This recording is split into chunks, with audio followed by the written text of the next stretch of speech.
Thank you very much, ladies and gentlemen. It's a very interesting and unusual and weird experience for me to be talking in my hometown, which is...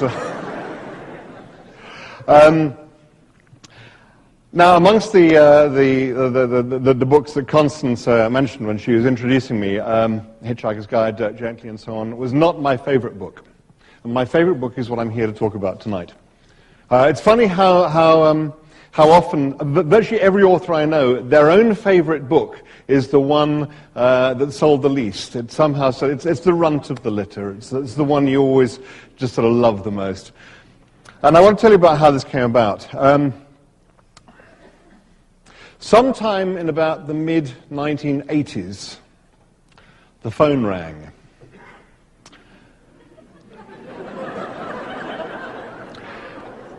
And the voice said, "We want you to go to Madagascar. We want you to look for a very rare form of lemur called the ai. The plane leaves in 2 weeks. We'd like you to be on it." Now, I, assuming they got the wrong number, said yes before they could discover their mistake. But in fact, it turned out that they decided, well, here's somebody who doesn't know anything about lemurs, anything about the ai, anything about Madagascar. Let's send him.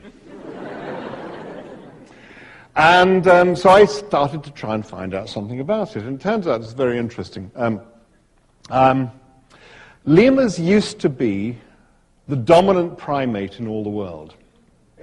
And they were very, very gentle, pleasant creatures. They were a little bit like about cat size. And they used to hang around in the trees having a nice time. And then Gondwanaland split up. There's always sounds like some sort of 70s rock group going their own way for reasons of musical differences. But as you probably remember, Gondwanaland was that vast continental landmass that consisted what then became South America, Africa, India and Southeast Asia, Australia, and not, and this will turn out to be significant later, not New Zealand, which turns out to be just a lot of gunk that came up from under the ocean.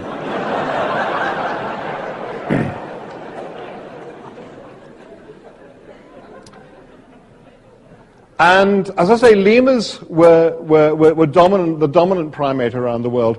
And when all these land masses split up, and Madagascar was one of them, Madagascar kind of sailed off into the middle of what then suddenly became the Indian Ocean, and took with it a representative sample of the livestock of the period, which included a lot of lemurs. And they basically sort of sat there for millions and millions of years in glorious isolation, while in the rest of the world, a new creature emerged, a new creature arrived that was much more intelligent than the lemurs, according to it, much more competitive, much more aggressive, and incredibly interested in all the things you could do with twigs. Twigs were absolutely wonderful. There's so much you can do with twigs. You can dig in the ground for things with twigs. You can burrow under the bark of trees for grubs. You can hit each other with twigs. If there had been copies of Twig User magazine around in those days, these creatures would have been lining up for it. And these creatures, which were, as you probably guessed, called the monkeys, because they were more competitive and more aggressive, and they lived in the same habitat as the lemurs, they successfully supplanted the lemurs everywhere in the world other than Madagascar. Because Madagascar was right out in the middle of the Indian Ocean, and they couldn't get there. They couldn't get there until about 1,500 years ago, when, due to startling advances in twig technology,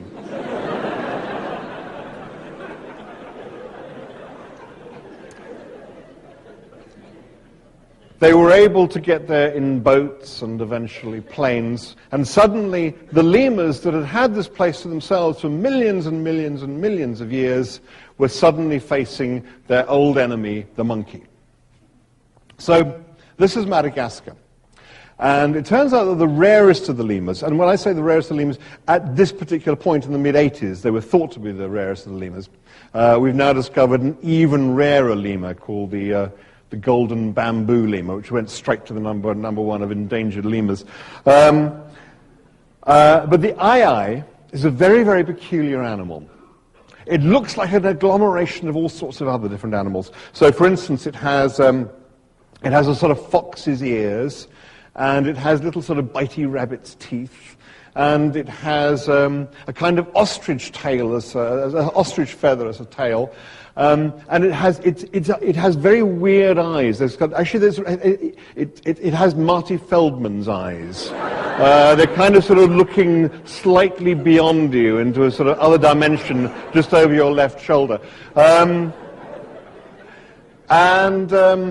But it also has one very, very, very peculiar characteristic, which is its middle finger on both hands is skeletally thin and very, very long.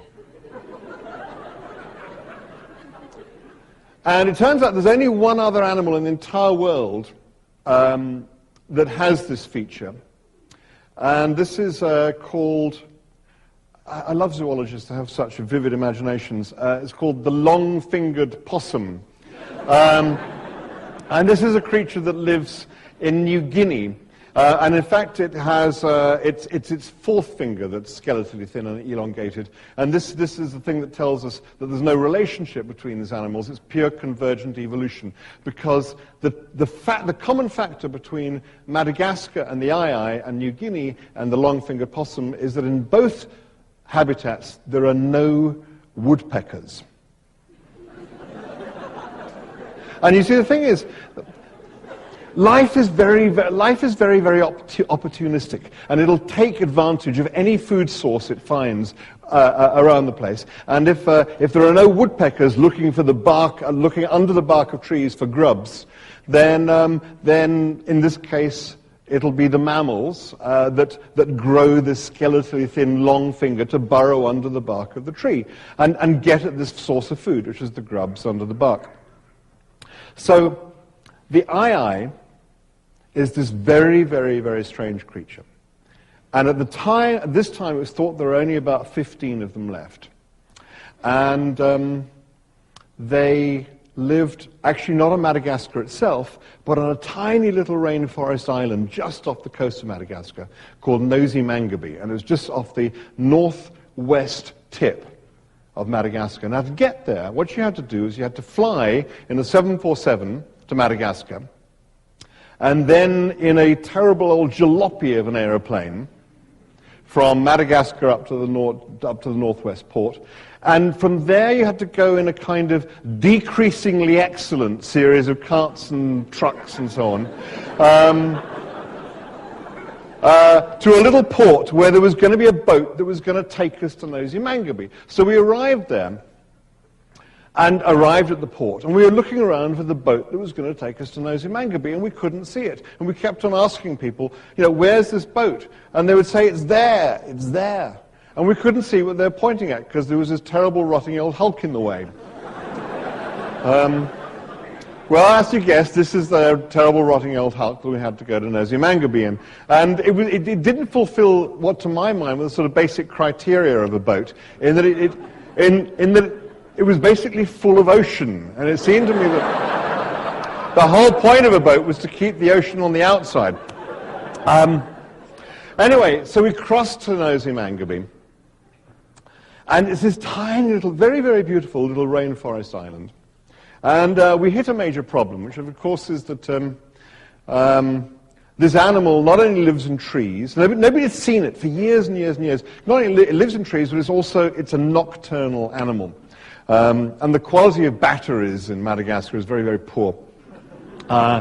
So we spent night after night after night traipsing through the rainforest in what can only be described as the rain.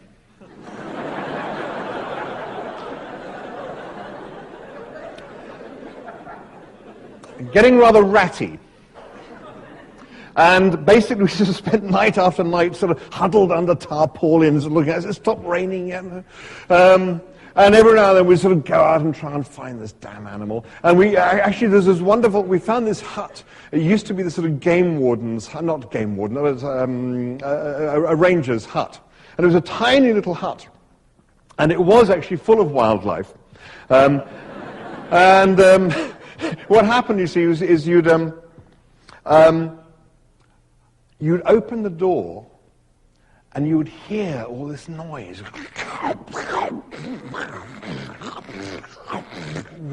And you'd turn on the light and it would all stop. And you'd see these sort of giant spiders around the wall, each with a sort of half-eaten bug in their mouth. Say, yes? And you turn the light out and say,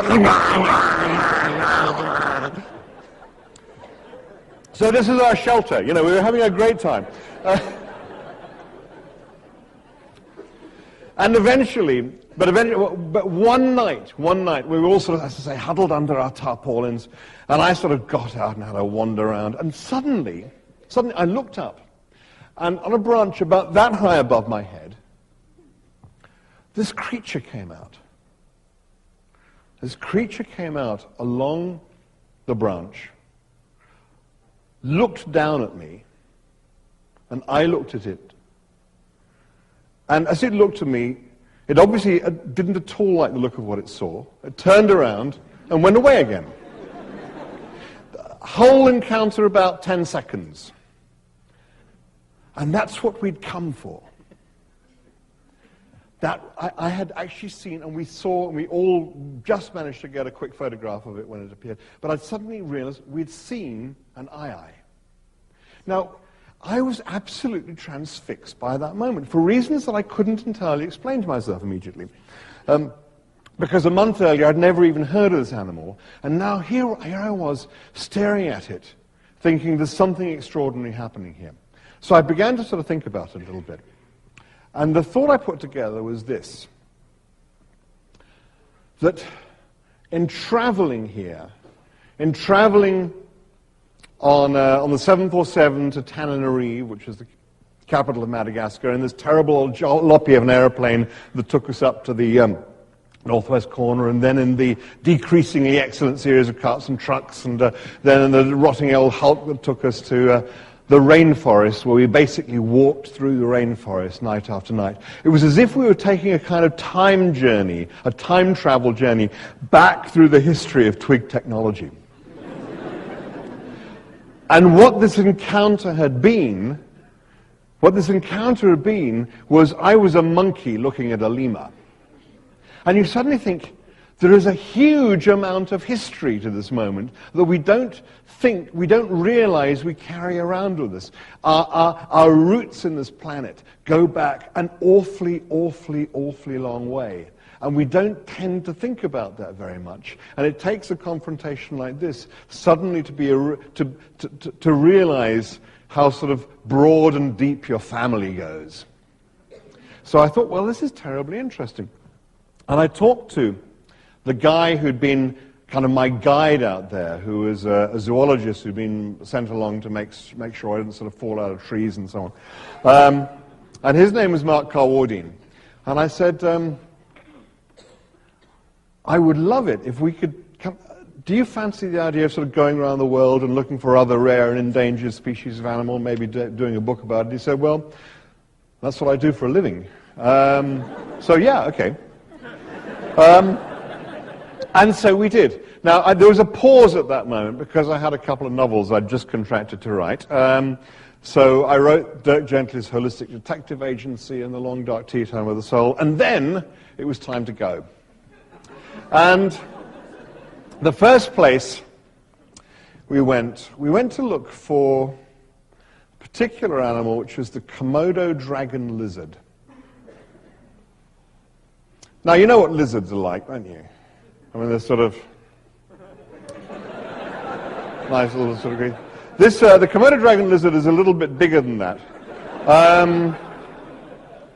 The biggest one we saw actually was about 13 feet long, and its head came up to about here. Fucking huge, I think is the technical term.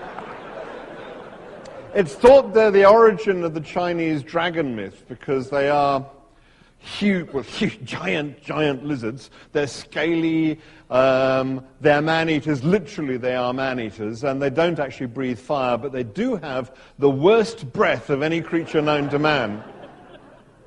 And they live on this island called Komodo. Now, it's not enough, it turns out, that this island has 1,500 man-eating dragons on it. It turns out that actually the most endangered animal on the island is anything other than the dragons.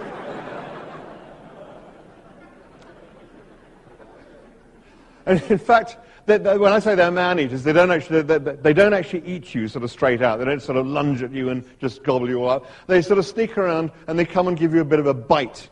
Because the saliva is so virulent that your wound will not heal, and after a while you will die. And so one of the dragons will get to eat you. It doesn't matter if it's the same one that ate you. They just have a strategy of having as many dead and dying creatures lying around the island as they can manage, and that kind of keeps them going.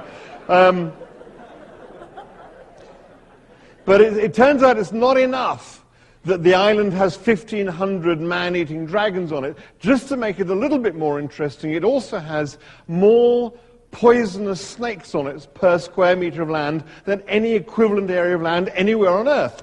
So we approached Komodo, I have to say, slightly nervously and in a slightly roundabout way. In fact, we approached it in such a roundabout way that we went via Melbourne in Australia. And the reason we went via Melbourne was there's somebody who wanted to go and see there, a man called Dr. Struan Sutherland. I actually want to read you a little bit about him. He was a great expert in snake venom. And I should apologize before I read this, actually, for the fact that I don't do my Australian accent isn't very good, but then, what the hell, you're all Americans, you won't know the difference anyway.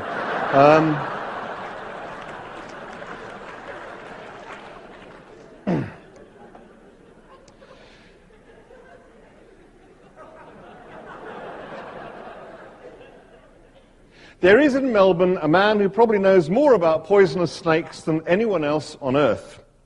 His name is Dr. Struan Sutherland, and he has devoted his entire life to a study of venom. And I'm bored of talking about it, he said when we went along to see him the next morning laden with tape recorders and notebooks. Can't stand all these poisonous creatures, all these snakes and insects and fish and things, wretched things biting everybody, and then people expect me to tell them what to do about it. I'll tell them what to do. Don't get bitten in the first place. That's the answer. I've had enough of telling people all the time. Hydroponics, now that's interesting.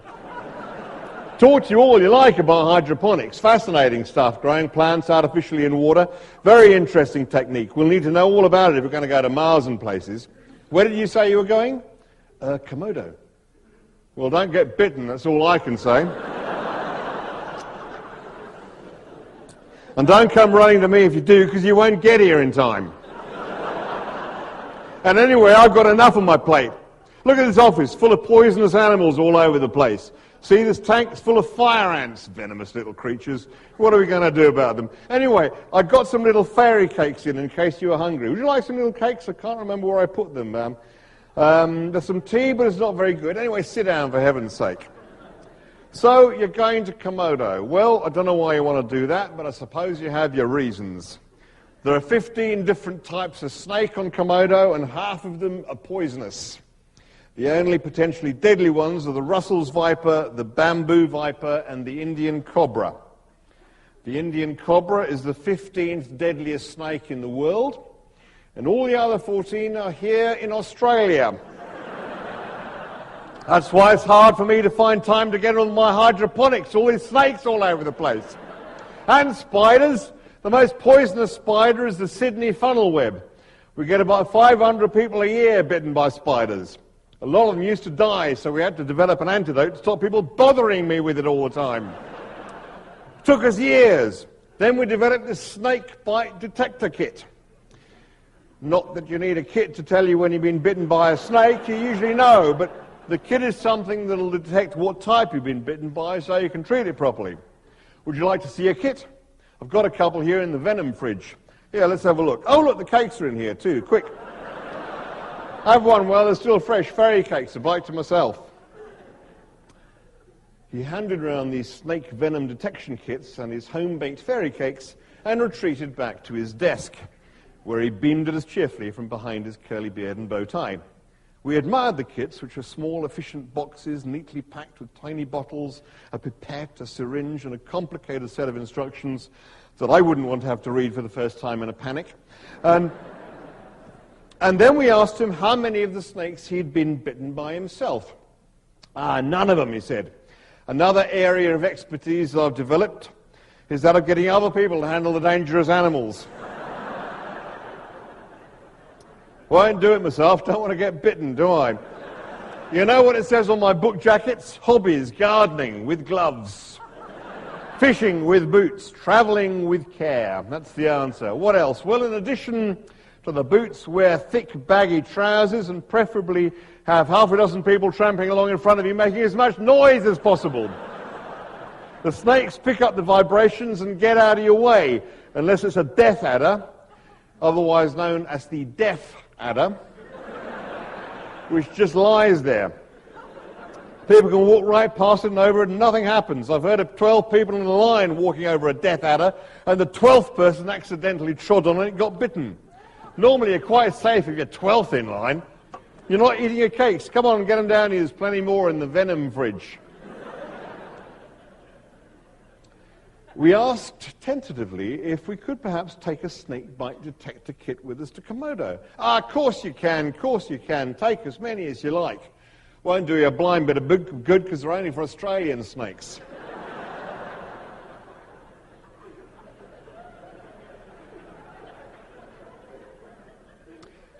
So what do we do if we get bitten by something deadly then? I asked. He blinked at me as if I was stupid. Well, what do you think you do, he said. You die, of course. That's what deadly means.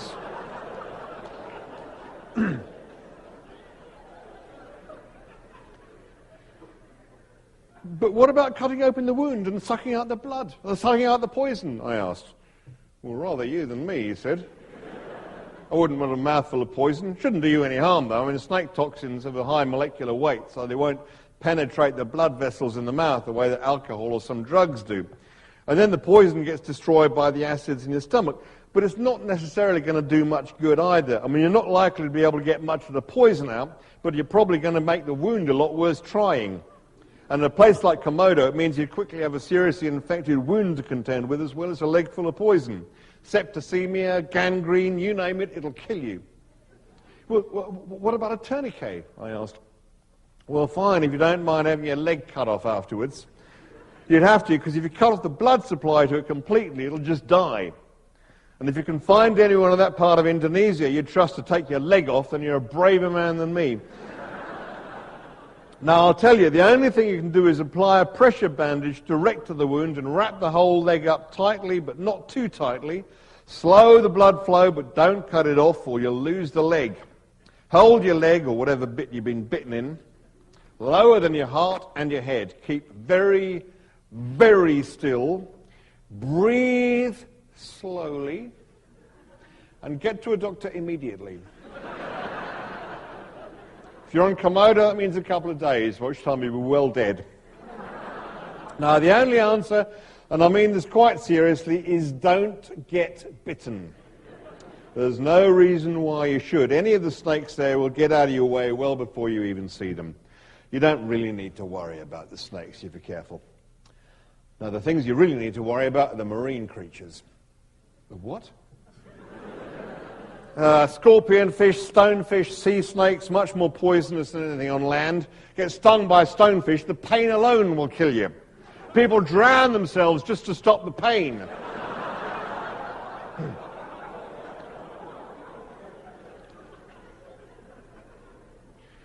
where are all these things? Oh, just in the sea, tons of them. I wouldn't go near it if I were you. Full of poisonous animals, hate them. Is there anything you do like? Yeah, he said, hydroponics.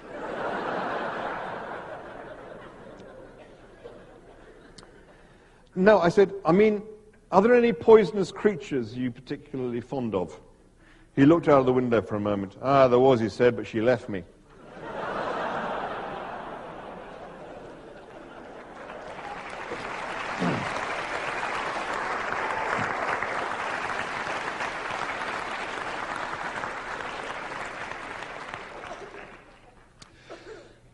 Anyway, in fact, my favorite of all the animals we went to see, my favorite was an animal called the kakapo. And the kakapo is a kind of parrot. It lives in New Zealand. It's a flightless parrot. It's forgotten how to fly. Sadly, it has also forgotten that it's forgotten how to fly. So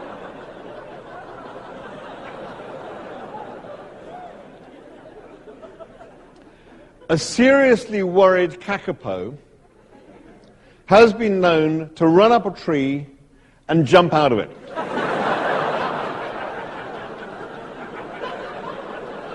Opinion divides as to what next happens.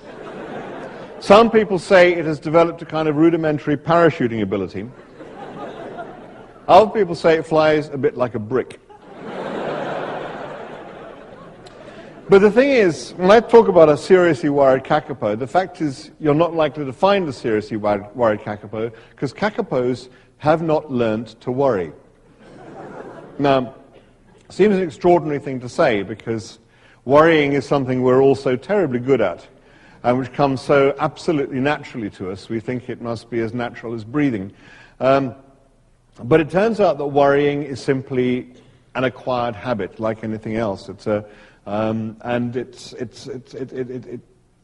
something you're genetically disposed to do or not to do. And the thing is that the kakapo grew up in New Zealand, which was, until man arrived, a country which had no predators. And it's predators that over a series of generations will teach you to worry.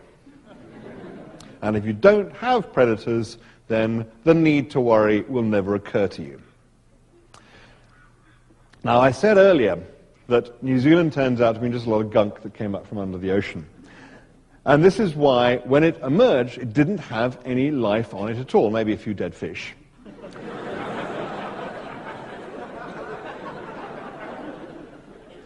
So the only animals that inhabited New Zealand were the animals that could fly there, i.e. birds. And there were also a couple of species of bat, which are mammals, but you get the point. So it was only birds that lived on New Zealand. And in an absence of predators, there was nothing for them to worry about. Now, it's very, very peculiar for us to try and understand this, because we have never, ever encountered an environment with no predators in it. Why not? Because we are predators, and because, therefore, if we are in that environment, it is a predated environment. And for the Europeans who originally arrived in New Zealand, sorry, that's an extraordinary thing to say. Of course, there were the Maoris before them, and before them the Maoris. The Maoris ate the Maoris, and then the Europeans came along. But before all that happened, as I say, the island had no predators, and the birds basically led a worry-free life. Now, you can actually see another example of this if you go to Galapagos. There is a type of animal, there's a bird on the Galapagos Islands called the blue-footed booby. And the blue-footed booby is so called, I believe, for two reasons, one of which has to do with the color of its feet, and the other has to do with this piece of behavior I'm about to describe, because apparently you can walk up to a blue-footed booby that'll be sitting there on the beach or on a branch, and you can walk up and you can just sort of pick him up.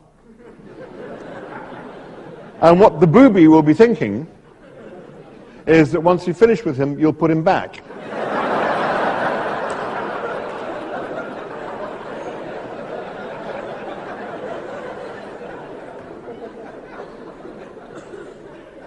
And if you haven't lived through generation after generation of people trying to eat you, it's very easy to come to that conclusion. So the kakapo, as I say, had grown up in an environment without predators.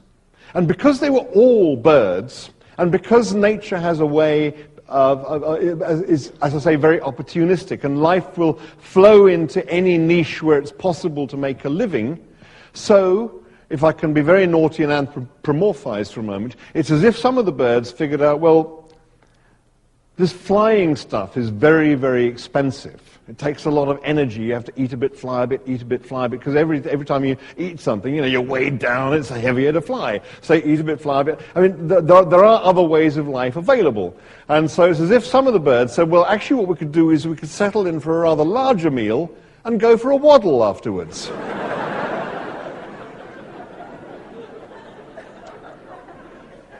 And so gradually, over many, many generations, a lot of the birds lost the ability to fly. They took up life on the ground.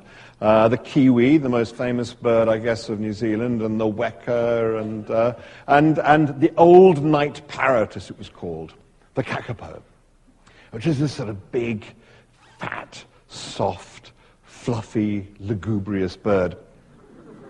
And because it has never learnt to worry, when man arrived and brought with him his deadly menagerie of dogs and cats and stoats and that most destructive of all animals other than man, which is Rattus rattus, the ship's rat. Suddenly these birds were waddling for their lives. Except, in fact, they didn't know to do that, because when they were confronted with an animal that was a predator, they didn't know what to do. They didn't know what the social form was. They just wait for the other animal to make the next move. And of course, it's usually a fairly swift and deadly one. So suddenly, from there being a population of, we don't know exactly how many, probably not as many as 1 million, but hundreds of thousands of these birds, their population plunged at an incredible rate down into the low 40s. Which is roughly where it is at the moment. And so there are groups of people who dedicated their entire lives to trying to save these animals, trying to conserve them. And one of the problems they come across is that it's all very well just to protect them from predators, which is very, very, very hard to do. But the next problem they come across is the mating habits of the kakapo. Because it turns out that the mating habits of the kakapo are incredibly long drawn out, fantastically complicated, and almost entirely ineffective. Some people will tell you that the mating call of the male kakapo actively repels the female kakapo, which is the sort of behavior you otherwise only find really in discotheques.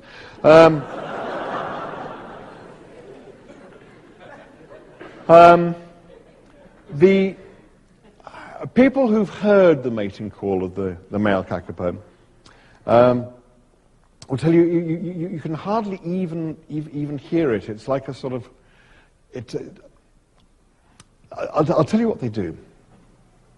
This animal, for about 100 nights of the year, it goes through its mating ritual. And what it does is it finds some great rocky outcrop looking out over the great rolling valleys of New Zealand, because acoustics are very important to what's about to happen. And it burrows out carves out this kind of bowl that it sits in. And it sits there, and it puffs out this great sort of air sacs around its chest. And it sits there, and these are reverberation chambers. This is a kind of reverberation chamber. And it sits there, and for night after night after night, for 100 nights of the year, for 8 hours of the night, It performs the opening bars of Dark Side of the Moon. Now,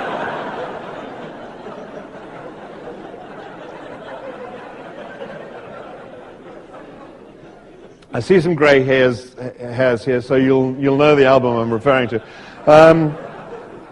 which, as you remember, starts with this great sort of boom, boom, boom. So it's a heartbeat. It's a heartbeat sound, and this is the noise that the kakapo makes. But it's so deep that you more kind of feel it like a wobble in the pit of your stomach. You can only just sort of tune your hearing into it. Now, I never managed to get to hear it, but those who do feel that it's a very eerie sound because you don't really hear it, you more kind of feel it. And it's bass sound. It's very, very deep bass sound, just below the level of our hearing. Now, it turns out that bass sound has two important characteristics to it. One of which is that these great long waves, these great long sound waves, travel great distances, and they fill these great valleys of the South Island and New Zealand. And that's good. That's good. But there is another characteristic of bass sound, which you may be familiar with if you've got those kind of, the kind of sort of stereo speakers you can get, where you have two tiny little ones that give you a treble sound, and you have to put them very carefully in the room because they're going to define the stereo image. And then you have what's known as a subwoofer, which is the bass box. And that's going to produce just the bass sound, and you can put that anywhere in the room you like. You can put it behind the sofa if you like, because the other characteristic of bass sound, and remember we're talking about the mating call of the male kakapo, is that you can't tell where it's coming from.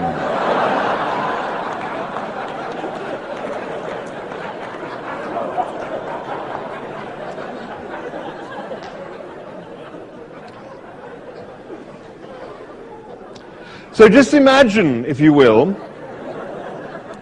this male kakapo sitting up here, making all this booming noise, which, if there's a female out there, and if she likes the sound, which there probably isn't, and if she likes the sound of this booming, which she probably doesn't, then she can't find the person who's making it.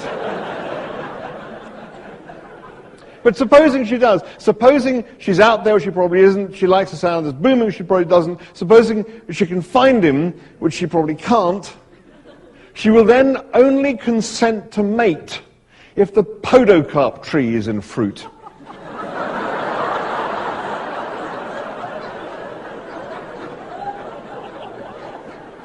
Now, we've all had relationships like that.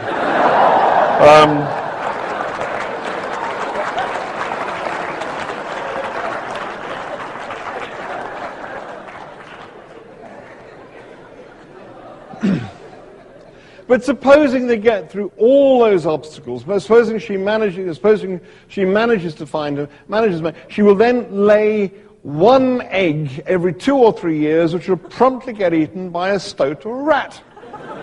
And you think, well, so far from sort of trying to sort of save them and conserve them, how on earth has it managed to survive for this long? And the answer is terribly interesting,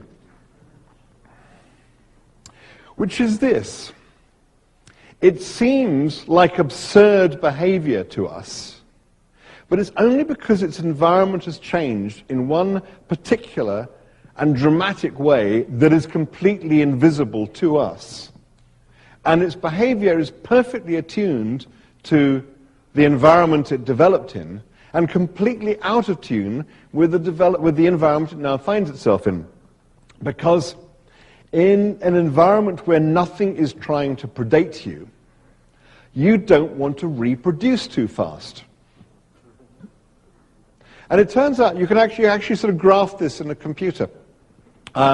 That if you take a given reproduction rate and you take the ability of any given environment to sustain any particular level of population, And you start, say, with a fairly low reproduction rate, and you just plot it over several generations, and you'll find the population goes up and up and up, and then sort of steadies out and achieves a nice plateau. Tweak the reproduction rate up a bit, and it goes up a little bit higher, and then maybe settles down and levels out. Tweak the reproduction rate a little bit higher yet, and it goes up, and it goes too high, and it drops down, goes too low, goes up too high, and settles into an oscillating sine wave. Tweak it a bit more, and it starts to oscillate between 4 different values. Tweak it more and more and more, and you suddenly hit this terribly fashionable condition called chaos, where the population of the animal just swings wildly from one year to another, and will just hit 0 at one point, just out of the sheer mathematics of the situation. And once you've hit 0, there's kind of no coming back.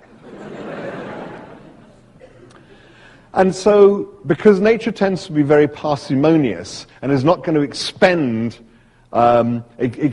energy and resources on something for which there is no return, so the reproduction rate of an animal in an environment with no predators will tune itself to an appropriate level of reproduction. Now, if there's nothing trying to eat you particularly, then that reproduction rate will be very low. And that is the rate at which the kakapo used to reproduce and continues to reproduce despite the fact that it's been predated, because it doesn't know any better, because nothing has managed to teach it anything different along the way. Because the change that occurred happened so suddenly that there was no kind of slope. There was no slope of gradual evolutionary pressure, which is the thing that tends to bring about change. If you have a sudden dramatic change, then there's no direction to go, and you just have disaster. So, again, if I can anthropomorphize for a moment, what seems to have happened is that the animal suddenly reaching a crisis in its population thinks, well, I better just do what I do fantastically well, do what is my main thing, which is I reproduce really, really slowly. And its population goes down, well, I better really do what I do and reproduce really, really, really, really slowly. And it seems absurd to us because we can see a larger picture than they can. But if that is the type of behavior that you've evolved successfully to produce, then to do anything else will be against kakapo nature, will be an in-kakapo thing to do. And it has nothing to teach it any other than to just do what it's always done, to follow its successful strategy. And because times have changed around it, it's no longer a successful strategy, and the animal is in terrible trouble. There's another animal we went to find, which is in even worse trouble now. And this is the baiji, the Yangtze River dolphin, which is an almost blind river dolphin. The reason it's almost blind is that there's nothing to see in the Yangtze River. Thousands and thousands of years of agriculture along the banks of the Yangtze River have washed so much mud and silt and so into it that the river has become completely turbid, which is a word I didn't even know the meaning of until I saw the Yangtze River, and basically you can't see anything in it. And so these animals, dolphins, as I say, gradually they abandoned the use of sight. Now, as we all know, marine mammals also have this other faculty available to them, which they can develop, which is that of sound. And so what the Yangtze River dolphins did was over thousands of years, as their eyesight deteriorated, so their sonar abilities became more and more and more sophisticated and more powerful and more complex. And it's very interesting. You can actually watch, if you feel like it, the development of a baiji fetus. And you'll see that as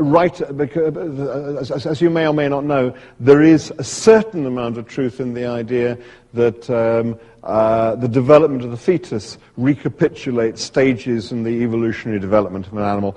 And you see right at the beginning of the development of the fetus, its eyes are in the normal dolphin position, which are kind of relatively far down on the side of the head.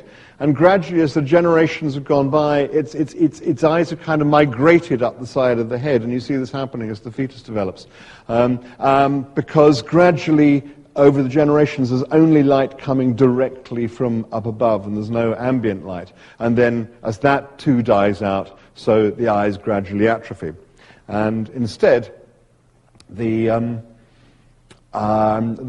sonar abilities take over, and these animals developed incredibly sensitive and incredibly precise abilities to navigate themselves around in the water just using sonar.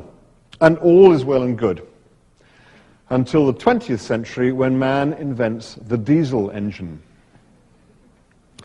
And suddenly all hell breaks loose beneath the surface of the Yangtze, because it's suddenly full of noise. And so suddenly these animals find themselves trapped by something that nobody had any means of foreseeing, that the thing they now rely on has been completely overwhelmed by the noise pollution that we put in the oceans. And so suddenly these animals that used to be so sophisticated in their ability to find their way around are sort of bumping into things, bumping into boats, bumping into ships' propellers, finding themselves ensnared in fishermen's nets and so on, because we've basically screwed up the next of their faculties.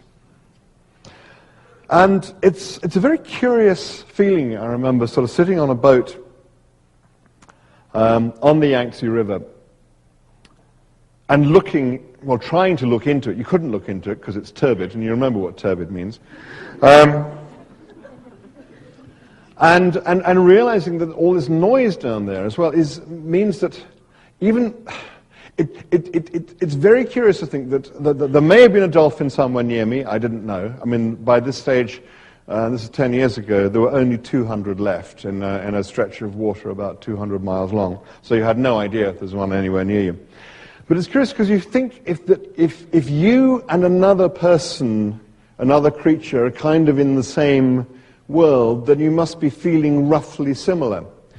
But one of the things you begin to realize when you look at different animals is that because of their evolutionary history and because of the forms they have developed into and the ways they have developed of perceiving the world, they may be inhabiting the same world, but actually a completely different universe. Because you create your own universe from what you do with the sensory data coming in. So you realize that you're here and there's a dolphin there, and you're comfortable, and the dolphin may be actually in a species of hell, but has no means of communicating that with you, because we've kind of taken charge, and there's no way of kind of communicating with the management that there's a problem. So I suddenly became very interested in what it must actually sound like in the Yangtze River. Now, we'd gone to record some BBC radio programs while we were there. So as well as Mark Carwardian, the zoologist, we also had a sound recorder from the BBC. So I said to him, could we actually drop a microphone into the Yangtze so we can see what it actually sounds like in the river? And he said, well, I wish you'd said that before we left London. I said, why? And he said, well, because I could have just checked out a waterproof microphone. But, you didn't mention anything about recording underwater. And I said, no, I didn't. Is there anything we can do about it? And he said, well, there is actually one technique they teach us at the BBC for recording underwater in an emergency.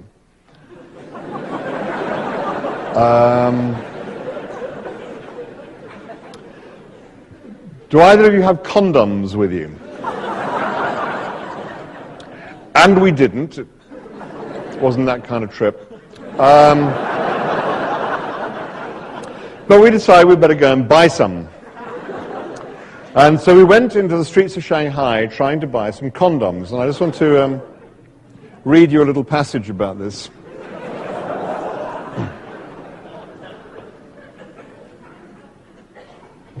The Friendship store seemed like a promising place to buy condoms. We had a certain amount of difficulty in getting the idea across. We passed from one counter to another in the large open-plan department store, which consists of many different individual booths, stalls, and counters, but no one was able to help us. We first started at the stalls which looked as if they sold medical supplies, but had no luck. By the time we got to the stalls which sold bookends and chopsticks, we knew we were onto a loser, but at least we'd found a young shop assistant who spoke English. We tried to explain to her what it was we wanted, but seemed to reach the limit of her vocabulary pretty quickly. So I got out my notebook and drew a condom very carefully, putting a little sort of extra balloon on the end. She frowned at it, but still didn't get the idea. She brought us a wooden spoon, a candle, a sort of paper knife, and surprisingly enough, a small porcelain model of the Eiffel Tower.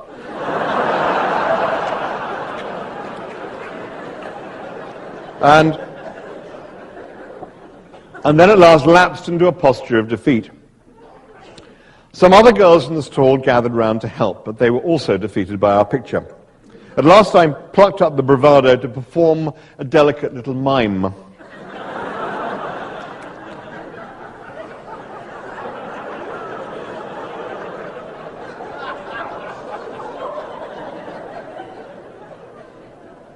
And at last the penny dropped.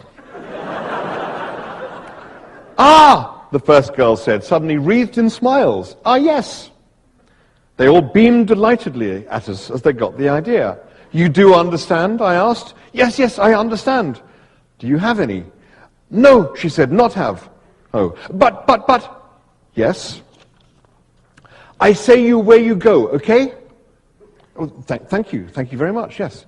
"You go 616 Nanjing Road, okay? They have there. You ask rubber over, okay?" "Rubber over?" "Rubber over. You ask. They have. Okay, have a nice day."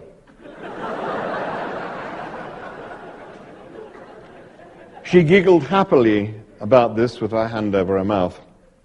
We thanked them again profusely and left with much waving and smiling. The news seemed to spread very quickly around the store, and everybody waved at us. They seemed terribly pleased to have been asked.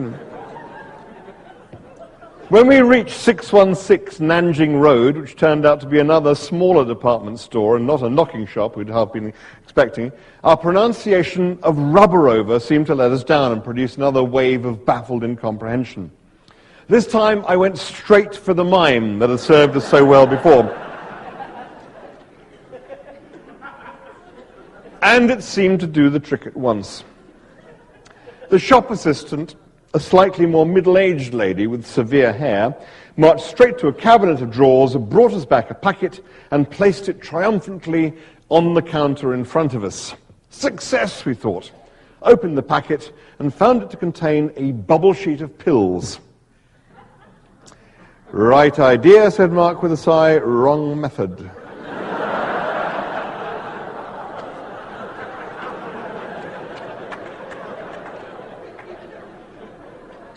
We were quickly floundering again as we tried to explain to the now slightly affronted lady that it wasn't precisely what we were after.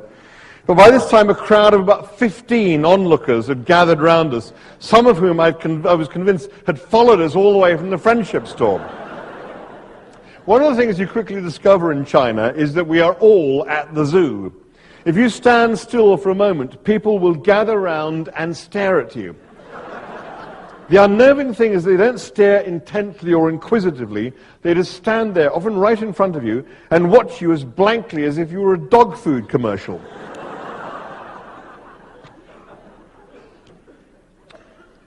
At last, one young and pasty-faced man with glasses pushed through the crowd and said he spoke a little English, and could he help?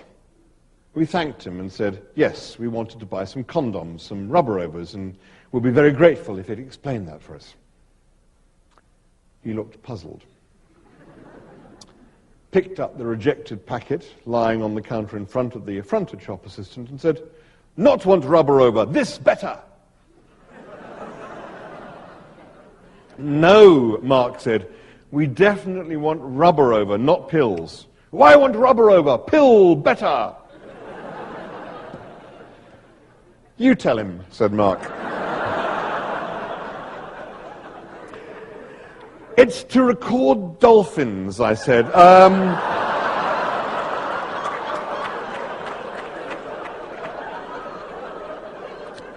Or not the actual dolphins, in fact. What we want to record is the noise in the Yangtze, that it's to go over the microphone, you see, and "Oh, just tell him you want to f*** someone," said the sound recorders, "and you can't wait."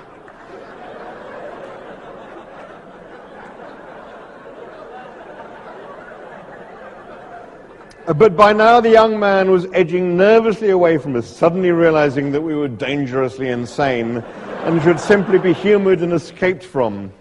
He said something hurriedly to the shop assistant and backed away into the crowd. The shop assistant shrugged, scooped up the pills, opened another drawer, and pulled out a packet of condoms. We bought 9, just to be safe.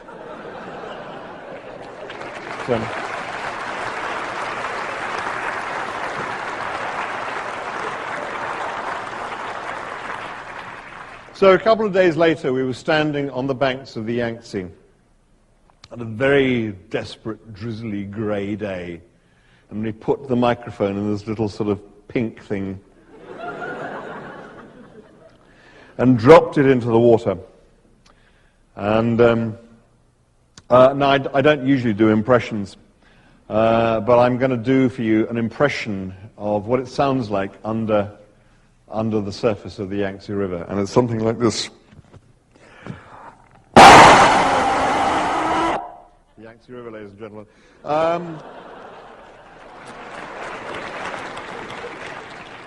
And you suddenly realize what an appalling thing we had inflicted on these poor animals that lived in a world of super sensitive sound and hearing. And this was why these animals were now desperately endangered, because we having removed one way of life from them, we were now removing a second. The problem is we're about to remove a third. I said that when I was there, it was 10 years ago, there were 200 of these left. Today there are 20.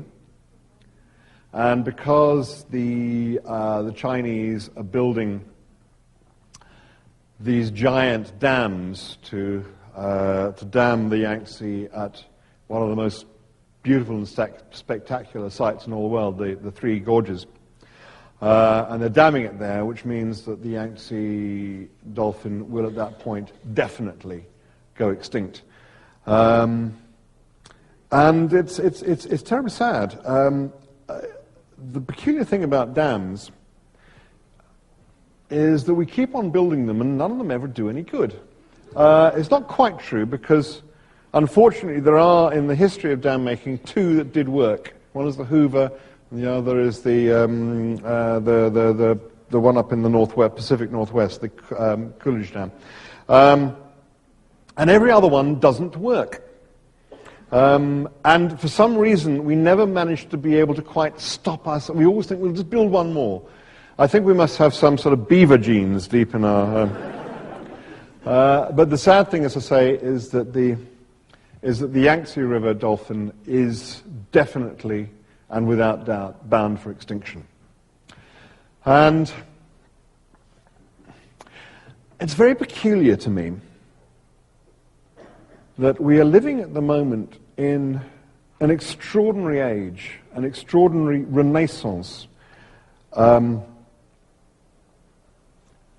because we have got to the point where we suddenly understand the value of information, which you never had before. And we call the age we live in that of information. And we've discovered that information is the most valuable resource we have. And as you all know, we've just spent billions of dollars, quite rightly, in trying to understand the human genome. And that's just one species, that's just us. And we've come to understand and realize how incredibly valuable this information is. And we've never understood kind of how it all worked together before, because before we had, let me put it this way. In the past, we've done science by taking things apart to see how they work. And it's led to extraordinary discoveries, extraordinary degrees of understanding. But the problem with taking things apart to see how they work is, even though it gets you down to the sort of fundamental particles, the fundamental principles, the fundamental forces at work, we still don't really understand how they work until we see them in motion. One of the things that came about as a result of understanding these fundamental principles was we came to invent this thing called a computer. And the great thing about the computer is that unlike every previous analytical tool, and there have been, it's funny how many of these have to do with glass. When we first came across glass, which is, is a form of sand, and we invented lenses, and we looked up into the sky, and we discovered from that, by studying the sky, we began to discover fundamental things about gravity, and we also discovered that the universe seems to consist, terrifyingly enough, almost entirely of nothing. The next thing we did with glass was we put them in microscopes, and we looked down into this very, very, very solid world around us, and we see the fundamental particles there, the atoms made up of protons and neutrons with electrons spinning around them. We also discover that they seem to consist, frighteningly, almost entirely of nothing. And that even where you do find something, it turns out it isn't actually there, it isn't actually a thing there, merely the possibility that there may be something there. It kind of doesn't feel quite as real as this. So it's only when the next thing that we do with sand, with silicon, is we create the computer. And this finally enables us to start putting things together to see how they work. And it allows us to see actual process at work.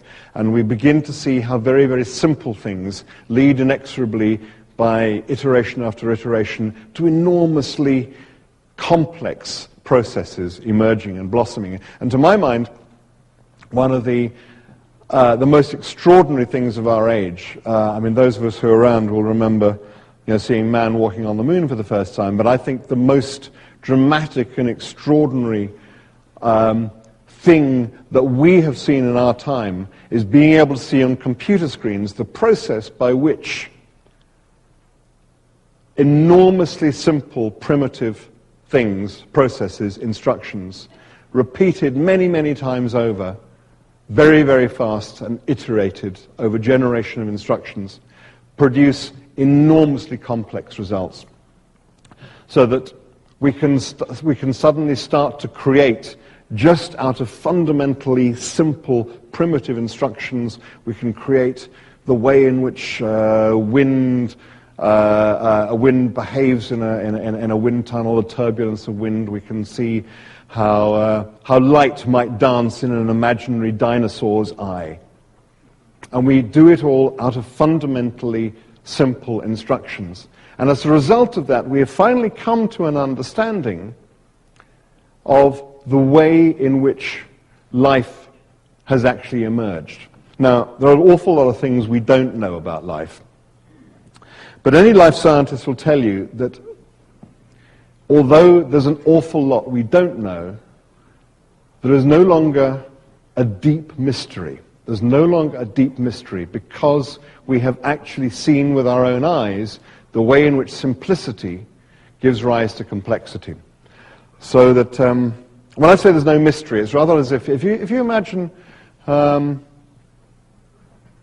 taking a detective from the 19th century, teaming him up with a detective from the late 20th century, and giving them this problem to work on, that a suspect in a crime was seen one day to be walking down the street in the middle of London, and the next day was seen somewhere out in the desert in the middle of New Mexico. Now, the 19th century detective will say, well, I haven't the faintest idea. I mean, it must be some species of magic has happened. And he would have no idea about how to begin to solve what has happened here.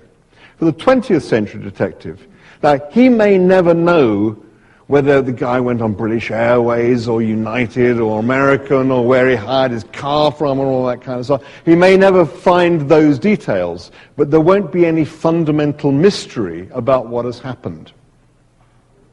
So for us, there's no longer a fundamental mystery about life. It is all the process of extraordinary eruptions of information. And it's information that gives us this fantastically rich, complex world in which we live. But at the same time that we've discovered that, we are destroying it at a rate that has no precedent in history unless you go back to the point that we're hit by an asteroid. So there is a kind of terrible irony that at the point that we are best able to understand and appreciate and value the richness of life around us, we are destroying it at a higher rate than has ever been destroyed before. And we are losing species after species after species, day after day, just because we're burning the stuff down for firewood. And this is a kind of terrible indictment of our understanding. But you see, we make another mistake because we think somehow this is all right in some fundamental kind of way, because we think that this is all sort of meant to happen. Now let me explain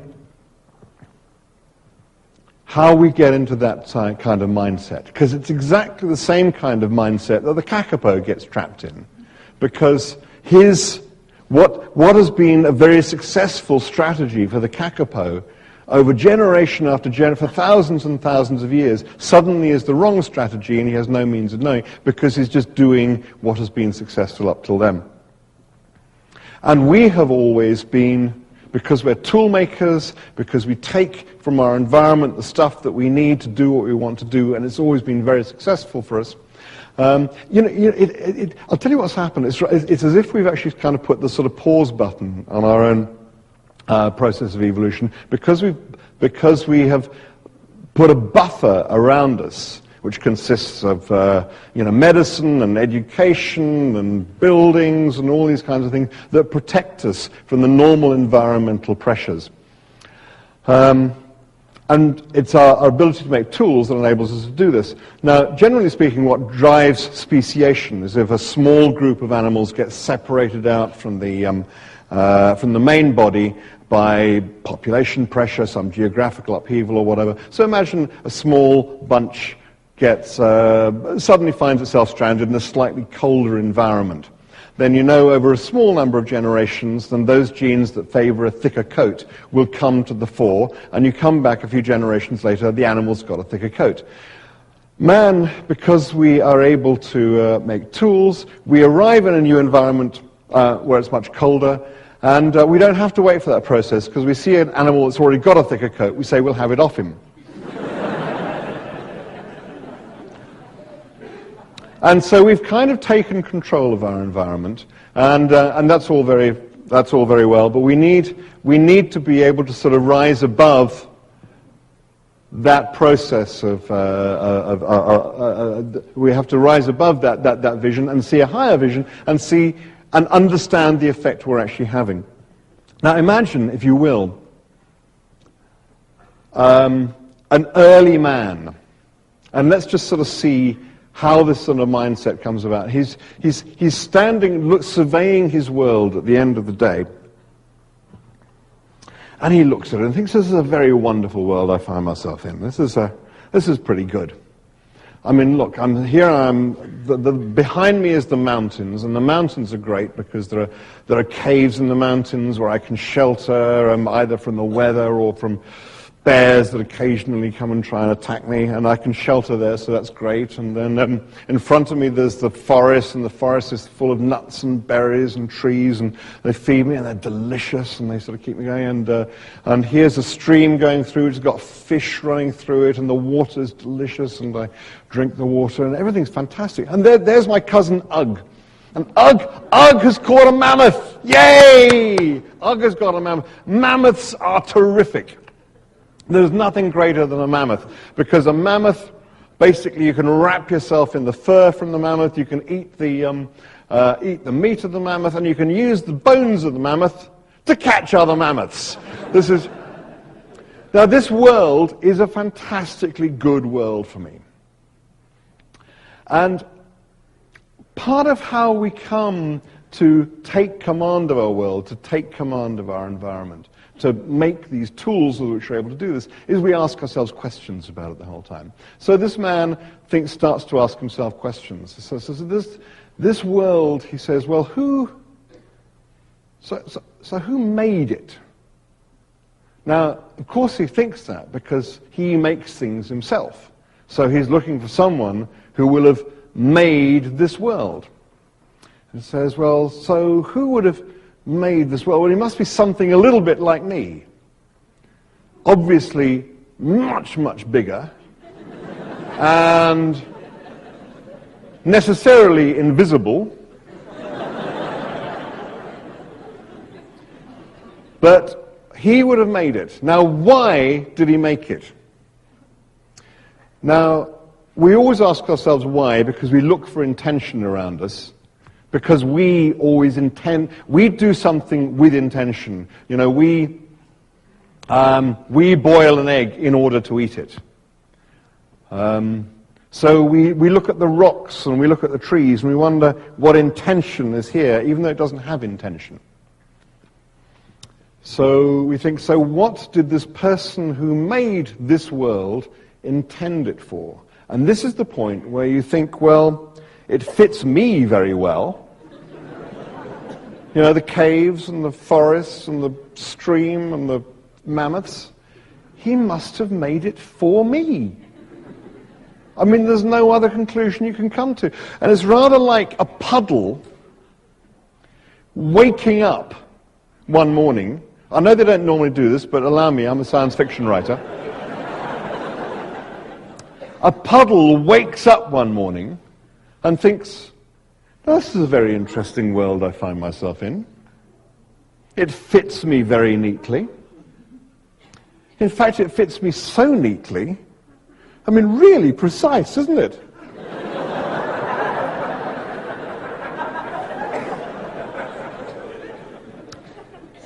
It must have been made to have me in it.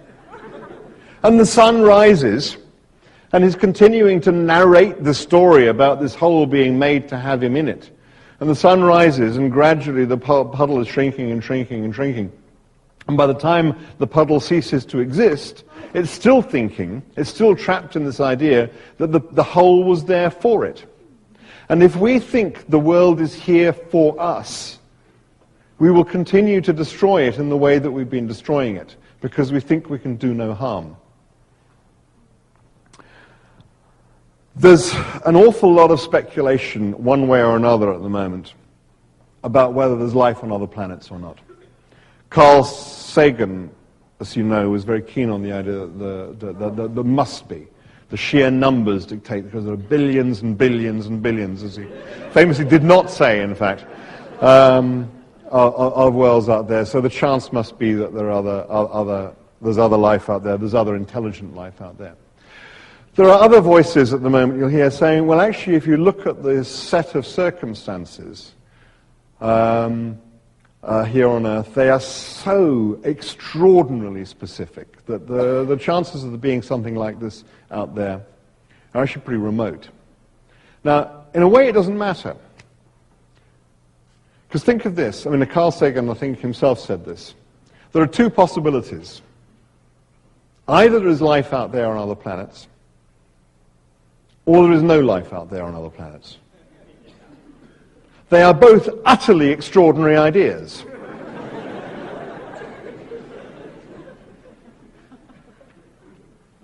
But there is the possibility, there is a strong possibility, there isn't anything out there remotely like us. And we are behaving as if this planet, this extraordinary, utterly extraordinary little ball of life is something we can just screw about with any way we like. And maybe we can't. Maybe we should be looking after it just a little bit better. Not for the world's sake. We talk rather grandly about saving the world. We don't have to save the world's fine. The world has been through 5 periods of mass extinction. 65 million years ago when, as it seems, a comet hit the Earth at the same time that were vast volcanic eruptions in India, which saw off the dinosaurs and something like 90% of the life on the planet at the time. Go back another, I think it's 150 million years earlier than that, to the Permian-Triassic boundary. Another giant extinction. The world has been through it many times before. And what tends to happen, what happens invariably after each mass extinction, is that there's a huge amount of space available for new forms of life suddenly to emerge and flourish into it. Just as the extinction of the dinosaurs made way for us. Without that extinction, we would not be here.